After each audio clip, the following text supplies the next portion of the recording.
All right, so welcome everybody. This is Dr. P in the house, and I'm here with David from Retail Voodoo.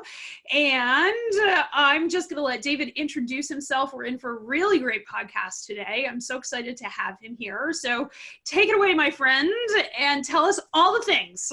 All the things. Okay, so my name is David Lemley. I work in a consultancy in Seattle, Washington, but serve a national client base of folks that are in the food and beverage world that are committed to making the world a better place. What that means is that we really focus on people who care about ingredient quality, sourcing story, and that they have a triple bottom line in their business. And so we have been doing this for a very long time and have really feel incredibly blessed to be able to work with the people that we do. And the secret is you guys are winning. It's what the whole idea of natural and organic and better for you and clean ingredient and sourcing story 10 years ago, when I really pointed my practice at that, I was considered a lunatic and a heretic and laughed at by people in the category. And now I can go buy organic food at Kroger. So, and Walmart and Target are now the biggest producers of organic clean ingredient and promoting a healthier lifestyle. So I do think that we're on mission. That's really exciting to hear because, you know, you think about it, you are right. I used to shop at Kroger when I lived in Georgia, and I laugh at thinking of being able to find anything organic or natural or whatever at the Kroger I wasn't even in Atlanta, I was in Athens where the university is. And there was like nothing, nothing there, but you're right. In a few short years, it has really, really changed. Yeah. So I think it's because of people who care. And then I think that the messaging and branding and the storytelling, that people are hungry for transparency, and more people have also started to figure out you kind of are what you eat. So if you're going to care for your body and you want to tap into this whole notion of health and wellness, you probably should pay attention. That's super, super true. So then going from there, tell me, what do you wish that every food business that's like building a brand, what do you wish that they could know? Gosh, that's a really good question. I wish that every food business building a brand could know that you cannot just throw money at marketing and win. You need to have a story and a plan, and you need to have relationships. Relationships are the most important thing. So if they are suppliers or distributors or co-packers or co-manufacturers, all of those relationships are hypercritical to your story, and transparent story matter the most. And so when you have all of those things in place and then you have amazing products, then it makes sense to invite other people into the club. And that's marketing. That makes a ton of sense. You know, I talk a lot about building assets because, you know, around here, we're not just about food safety. Food safety is like a means to an end of building resilient businesses. And I talk about 6 assets. And the third asset that I talked about is building trust and credibility with your stakeholders. And I really feel like a brand and a story is a way to build that trust and credibility. What do you think of that? Mm-hmm. I think you're spot on. I think that's exactly the most important part is trust and credibility. And so it's like this. So I think about brand, for example. A lot of people think about brand as it's your look and feel, your identity, your packaging, all of that sort of stuff that comes from the graphic design world, which is where my background is from. But in reality, brand is what people say about you when you're not in the room. And so that comes down to credibility and trust and who you are in good days and bad days. And so your partners are the ones that will first build your brand in order to give you a chance to share it with people who might buy your products. I love that. Your brand is what people say when you're not in the room. That's fabulous. Like that's worth everything, like right there. So I have to attribute that to Jeff Bezos, the superhero behind Amazon. He's right. Okay. So that's just to be clear. That's super interesting. I wonder if he knows what people say when he's not in the room. Well, I think that's a fascinating conversation because I think that It depends on the room. I Right. think Oh it yeah. depends a lot on the room. Yeah, no, that totally makes sense. So then let's just jump into this. So what's the most common myth then? And maybe you just answered that, is what's the most common myth about branding, and can you debunk it? Yeah, I think the most common myth about branding is that I can get my friend's sister who knows Adobe Illustrator to make me something cool for $18, and that's going to be close enough. And that the reality is, and there's good news and bad news in that. Love your sister's friend because she's probably a really awesome person with a good heart and may have some really good talented skills in clicking the mouse. But that is not going to work, because here's the deal. As much as I am like, we're winning and everything is happening and all of these food brands have permission to come and do more, the reality is we live in a world of hyper choice. So for everything you can imagine to make, I have opportunity, and right at my fingertips, if I'm in the world anywhere, I can get parity to it. So if you think about it, I like to use Cheetos as an example. Because if you think about Cheetos, because everybody knows what a Cheeto is, and it's true. a horribly bad example of better for you food, except for I think it's a good example because Cheetos are ubiquitous, that everybody can find them at the 7-Eleven or the Wawa or wherever. And you know them, your grandmother knows them, they've been around for a long time. And they don't stand for anything other than cheesy goodness. And so this whole category of cleaner, better ingredient puffs has bloomed around Cheetos. Sure. And so an example would be hip peas. I'm sure you've seen it. Oh, yeah. Hip peas, and it's all super cool. And it's very popular with the 20-something crowd. It's like the Cheeto of choice, if you will. But I assure you, if young millennial woman goes into a grocery store to buy hip peas and they are not there, she's grabbing one of the 18 other options and not going, well, I didn't get my hip. She's not going to cry about it because so many hyper choices to make right there, and it's all happening in those 3 seconds. Right. So my point behind that is, look at how sophisticated their marketing system is, and they're still fighting parity. Right, because there's we call that perfect substitution in economic terms. There you go. Yeah. There is perfect substitution. That's good. Yeah, I learned something. Okay, I'm done for my day because I learned something new. Well, right. I mean, if you're familiar with the Porter's 5 forces analysis, that is, and maybe I should do a podcast on this, but a Porter's 5 forces analysis is all of the pressures that are on your business. And one of the pressures on your business is the threat of substitutes. So there's the threat of competition, there's your supply chain, your demand chain, all that sort of stuff.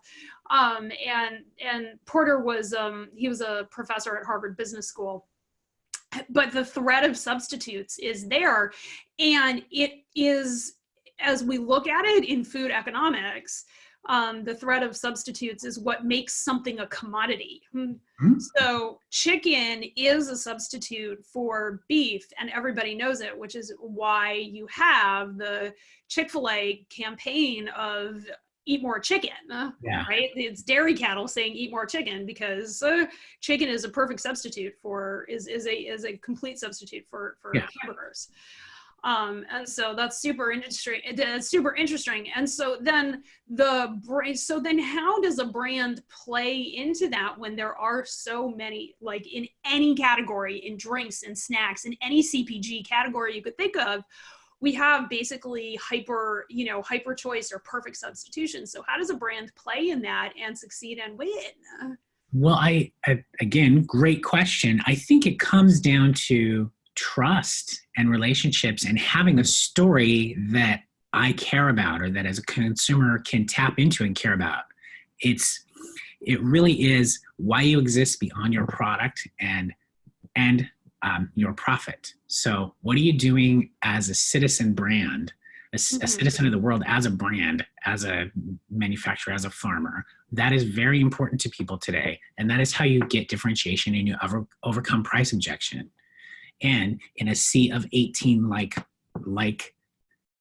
options, you can stand out if you're able to communicate what you stand for instantaneously and then get them to touch it so that they can understand that there's a deeper story there.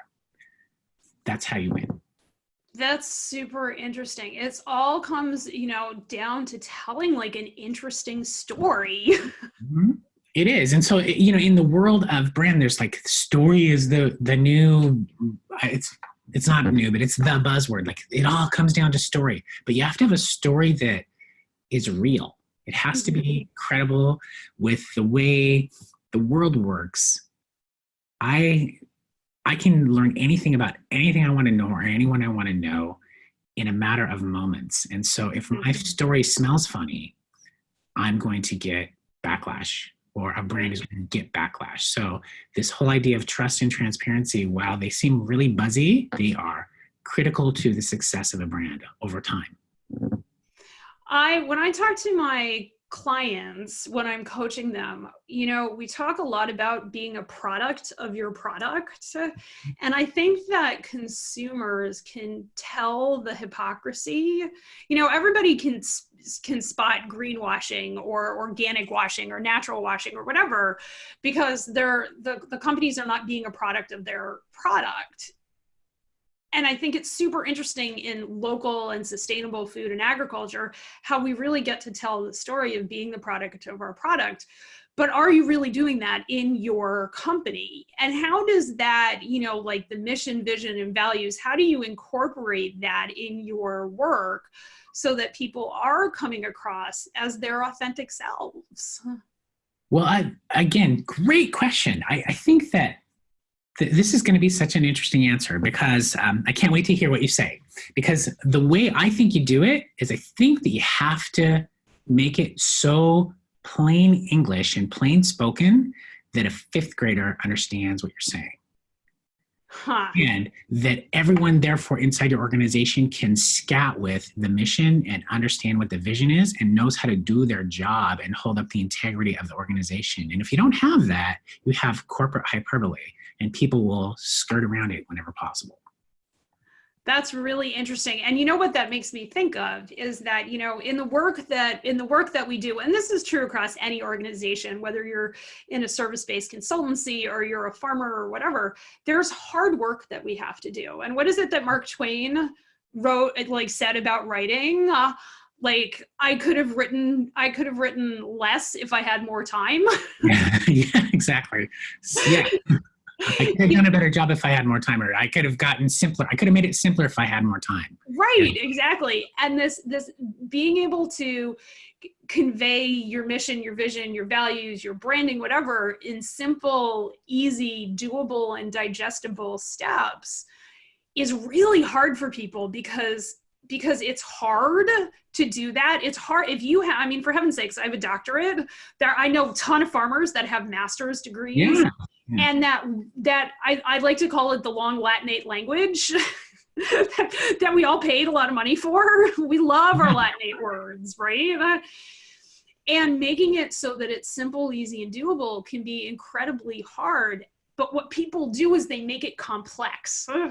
Yeah. Right? They don't let it be hard. They all of a sudden they create drama. I can't do this. It's too, it's too much. I'm going to hire it out to do to do it. And maybe you can do that, but you got to get that simple and easy to communicate way so that people know what you're authentically about, and just let it be hard. Yeah, it is hard. And the thing is, you don't have to have the fifth grader version of the language down. You can be complicated, but then when you know what you stand for, then you need to have a coach or a guide or somebody help you break it down. It's so interesting. So to talk about Latinate, and I come through it so I have an art degree. Right. And I went back to business school because art degree, I spoke too simply in order for people to understand me. And then I had this huge problem where I tried to sound like a smarty McSmarter, because I was in the room with all the people that spoke that way. And then I fast forward, it worked. And then I was asked to write a book by one of my business coaches. And I wrote a book, and I've been blogging and writing for about a decade. And I kind of suck at it, if I'm really honest. It's painful and it's soul wrenching. And I try to go, do I sound, and all of this sort of stuff. So on the book, I actually got a guide to work with me to make sure that it sounded like a fifth grader. The whole book. So the beloved and dominant brands, the ecosystem thing that we talked about. So we took the first part of our branding process and turned it into a book and took all of the MBA out of it and made it so that a fifth grader could run a brand. And people are freaking out because they know what to do. Right. And so does my fifth grader. It's pretty cool. But they freak out because they know what to do, and then dun dun dun, now they have no excuses and they have to go and do it. Yeah. And that's the part that they don't like. So now I'm curious, as you talk about your decade and writing books and things like that, and I will tell you, I know professional writers, and they also struggle over their books, so I think it's totally normal. But what led you to branding and bringing out these stories as your calling?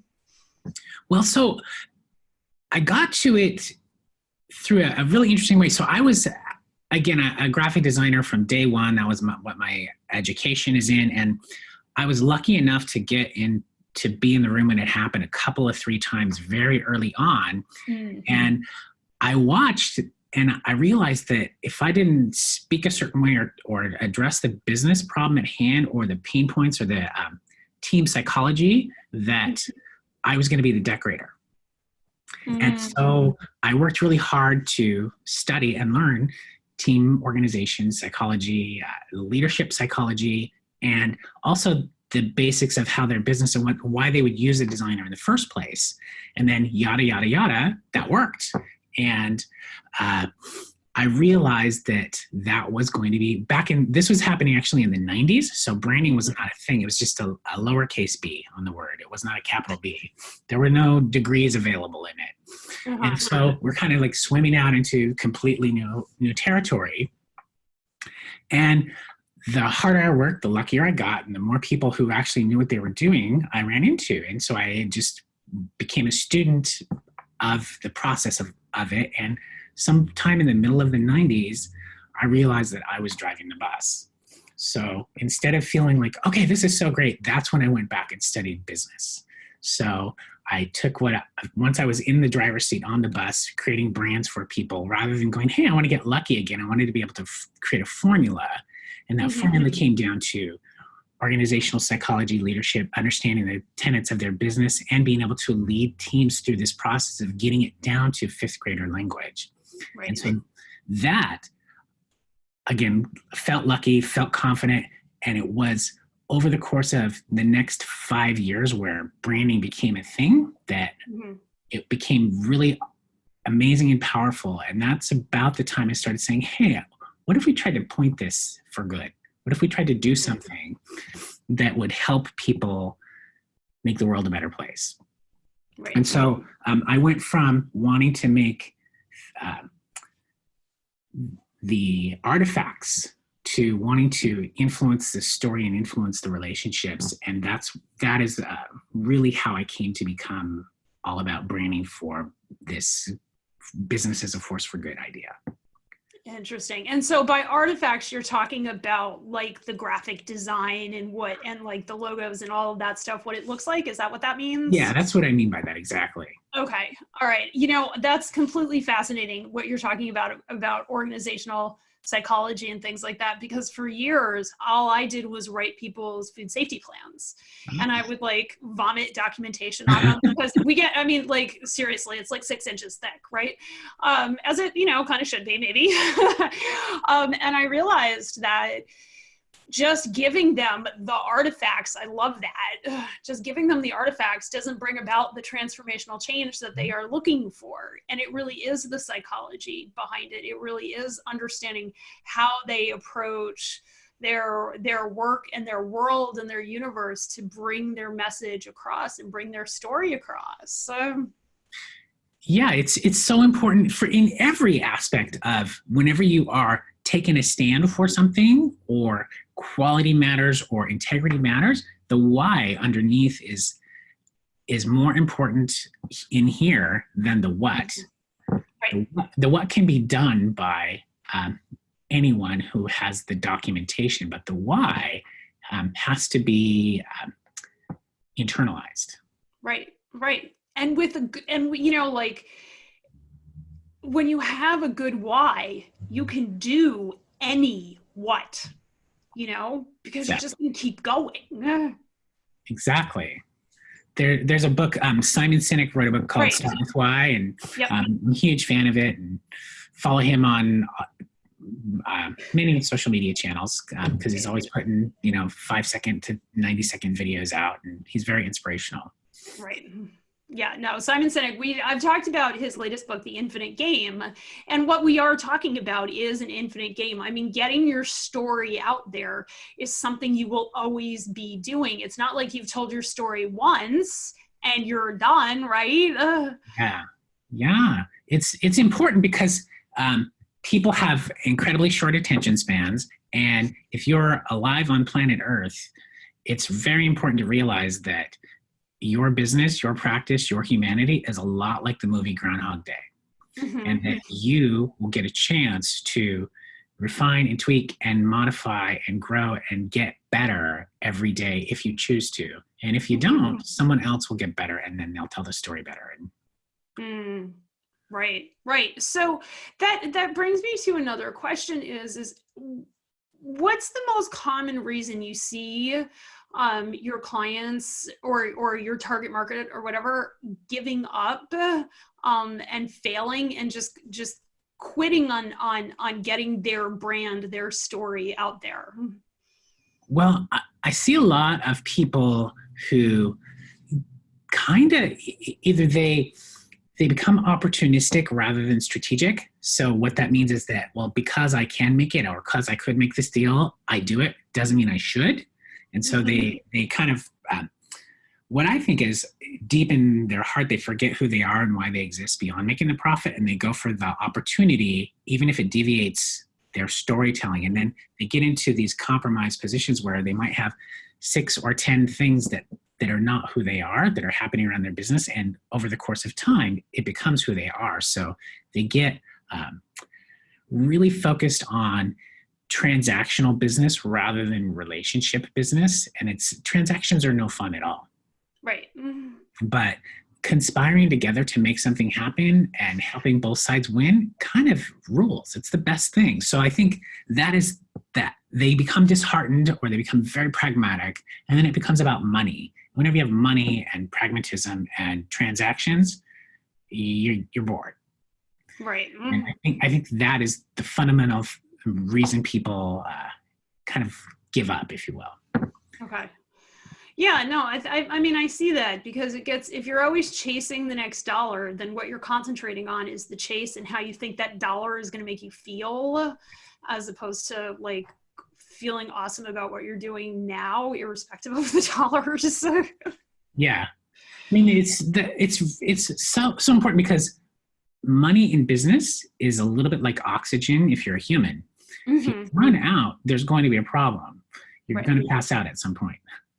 And so you have to have it, but it's not your joie de vivre. Oxygen doesn't give you joy. It runs in the background, and it gives you an essential building block that keeps your heart pumping and your brain working so that you can go and do the thing you were put here to do.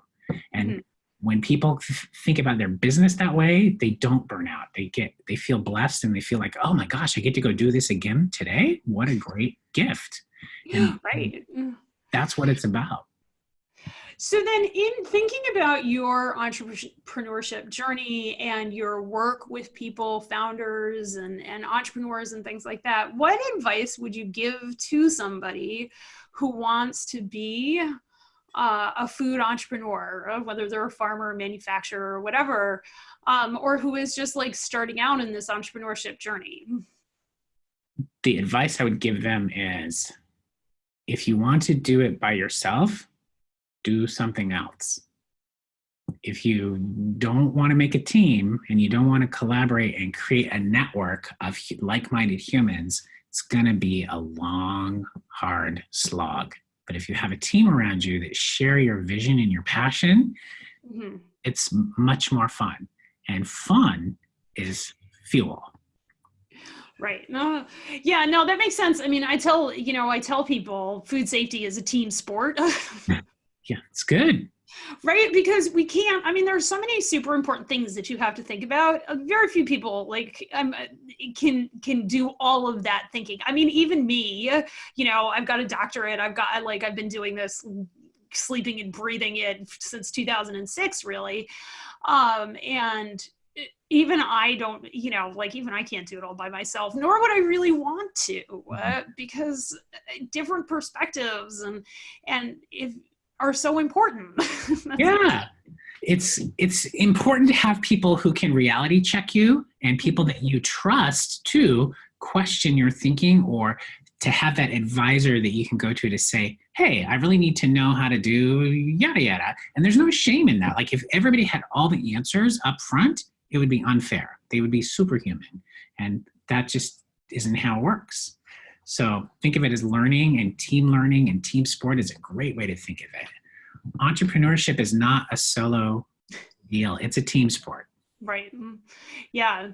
So then as somebody who comes in on other people's teams, what are some of the questions that you ask to get people thinking about their brand and their story?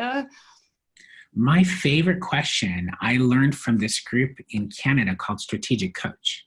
Mm-hmm. And the question that I like to ask people when they're thinking about this stuff is, so let's say we're sitting here having this conversation 2 years from now. Mm-hmm. What will need to have happened personally and professionally in order for you to feel good about the journey? Mm. And people give you very complicated answers to that question. And in their complicated answers, I'm able to unpack what needs to happen. Mm-hmm.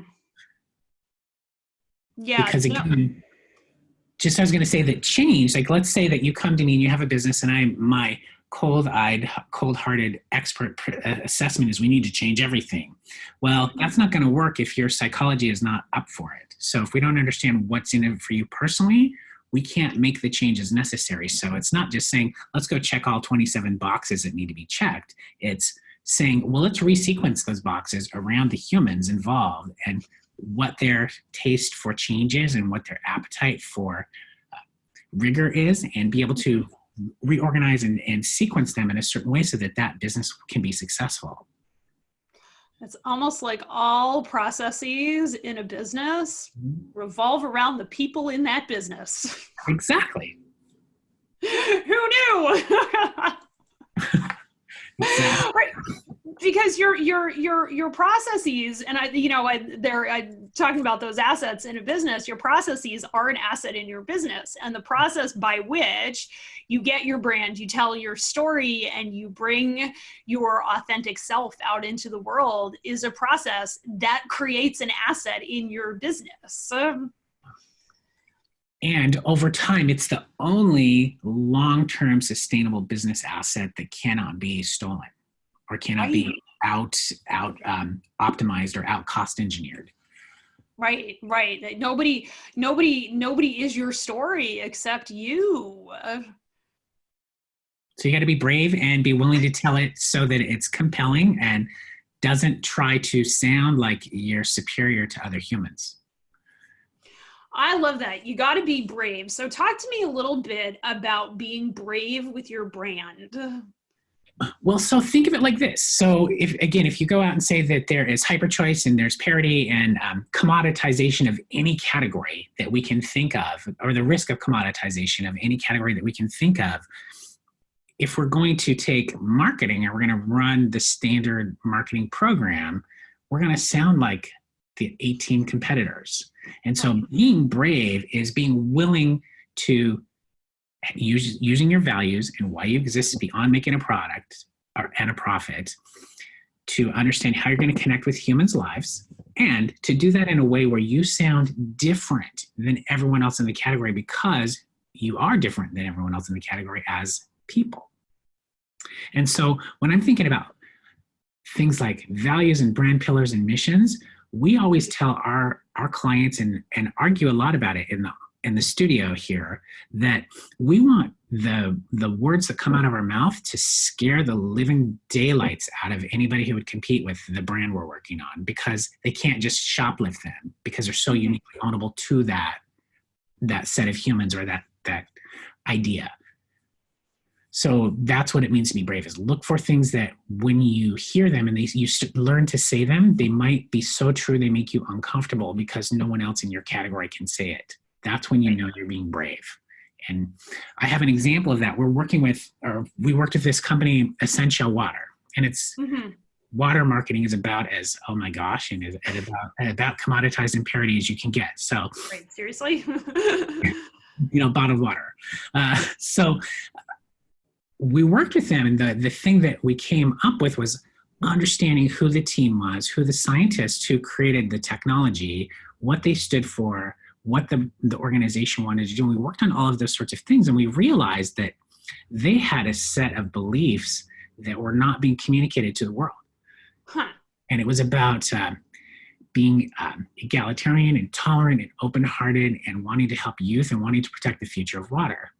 And you think, well, how can, so instead of like marketing and having like a Jennifer Aniston type character, which is what all waters try to do, as a celebrity, have a celebrity spokesperson that looks like Jennifer Aniston, and then you're a water brand. Anyway, we pushed away from that because their value system didn't come anywhere close to that, and we basically identified them inside the organization as this small misfit band, or a tribe, if you will, of overachievers. And we did psych profiles on all of them, and sure enough, they're all overachievers, and they had been their whole lives. But they don't see themselves as overachievers. So we took that and pushed it out to the world and said, let's invite all the overachievers to connect with this tribe. Come be a misfit like us. Whatever you are, let your freak flag fly. And here we are. And that's kind of the tenet of that brand, is be the best version of you. Because if you're not the best version of you, somebody else will be. Right. No, right. No, that's really good, because when you think about it, it's there. And I had a coach tell me this a while back, my differences are my magic. That's the magic I bring to the universe. And that's the magic all my farmers bring. Their differences, how they're doing it is their magic to change the world. That's exactly it. Is to be unafraid to believe in magic and be unafraid to have magic and to let it show to others. I think that, I've heard it said a whole bunch of different ways. I have different coaches that come at me from the business side who want to make sure that I have my economics and all of that lined up. And then I have other people who are coming at it from the spiritual side. So I try to balance it out all the time. And somebody said to me fairly recently, like, you playing small does not serve the world well. If you don't wear your blessings well, people are not going to understand that there's something for them in the conversation. And so I remind myself of that since I heard it every day now. Yeah, no, that's so true. And that just creates this wellspring of the ability to go out there and do the work in the world that you were meant to do. Yeah. And that's beautiful. And there's like no higher thing to be doing with your life. Exactly. Doing what the universe is calling you to do. Well, I think that is amazing. So now if people want to hear more, if they want to get in touch with you, tell us all the details. Okay, well, you can go to my company's website. It's called Retail Voodoo. And the whole idea of science and magic, as we just talked about, or business and magic, that's kind of what it's about. So if you don't believe in magic, it's probably not going to be a fun site for you. And then my name is David Lemley, and my email and connections are all available on that site. And if you want to go check out my book, it's available on Amazon. It's called Beloved and Dominant Brands. And if you like it, write a really awesome review. And if you don't, just send me an email. That's awesome. I feel like I should end the podcast with the song from Labyrinth. I'm a big Labyrinth fan. I don't know nice. Yeah. Fan, but Dance Magic Dance, That's fantastic. And just like let yourself be super free. I don't have the rights to that song. Please, nobody come after me. But but that's what it is. Just like go out and do your own magic. Well, it's been great having you here, David. Thanks so much for coming on the podcast. We will put all of that information in the show notes, and we will take it from there. Thanks so much for coming on. Thank you for having me, Michelle. It was so much fun. This was great. Have a great afternoon. Dude, take care. Bye. Ta-da! We did it! Yay us! Yay us! Yay us! That was awesome. That was so cool. I am gonna totally go. I have to tell you, I am looking for a book to do my to read with my membership. So I have this membership where I coach people every week, and they get all of their food safety documentation, and they learn how to do all their own implementations and things like that. And I'm looking for a book to read over the summer, because nobody's going to do daily homework on food safety over the summer. Mm-hmm. And so I'm going to totally check out your book. So tell me a little bit more about your book. Yeah, so the book is, so we have this process, again, over the course of time, developed a very complicated process to make sure that that the process of creating a brand or helping somebody refine their system works. And the book is really step one in our process. And it's the idea that you can use a category audit to upgrade the caliber of questions that you ask yourself internally and that you ask people externally. And it really gets into thinking about the relationships we were just talking about. And so the book is designed to be read in one airplane ride. It's 150 pages, but the idea is you will refer to it over and over and over again, because it ends each chapter. It takes the 7 musts of marketing, the 7 key areas of marketing, and it breaks them down into little 20-page essays with charts and graphs in them. And it ends each chapter with asking questions of you and your brand and your company and your relationships that nobody asks. And so, the idea is the book is there for you to do it. And if you ask those questions of yourself and you do the homework that's in the book, you will be able to diagnose how to move your brand forward. Oh my God, I love that. Can I teach your book over the summer? Totally, you should. Okay. Cool. I'll show it to you. I'll show you a chart from the book that really sums up kind of what the whole book is about. It's this notion of let me see. It's this right here, which is really cool. So here's the framework. It's the okay, sure. Takes this 7 musts of marketing and it flips them on their head, puts customer education as the foundation, and ends with where most people spend their time, which is social media. But the idea is it ladders up through everything, and if you touch all of these things holistically, they build on each other, and that all of your energy and momentum creates truth and authenticity and traction with people, rather than if you just say, oh, I want to use my website and my social media to do blah, blah, blah. It doesn't work that way. So it's a powerful, simple tool. And it's step 1 of our process. So we wanted to get it out to the world because, again, my thing is, I get to be who I am because all of these food brands and all of these farmers and all of these sustainable agriculture people, everybody is starting to win. It's starting to tip. And that's what I want to do. So I wanted to get it into more people's hands so that they would be able to self-diagnose. That's amazing. That's amazing. All right. So I'm going to go order your book over Amazon. I'm going to read it and make sure it's something I can do with my people over the summer. Last summer we did a whole thing on lean processing, and I think it was too cerebral for people. And so I'm trying to do something that's a little easier, frankly, and this is probably easier than that. A lot easier, and it's filled with 5th grader language, which is 5th grader language. Like, honestly, I realized yesterday I was listening to one of my coaches, and she was interviewing somebody, and she's like, a lot of us write our copy trying to convince the no's and the fence sitters. What happens if you start writing your copy to the people who are a hell yes to work with you? Exactly. So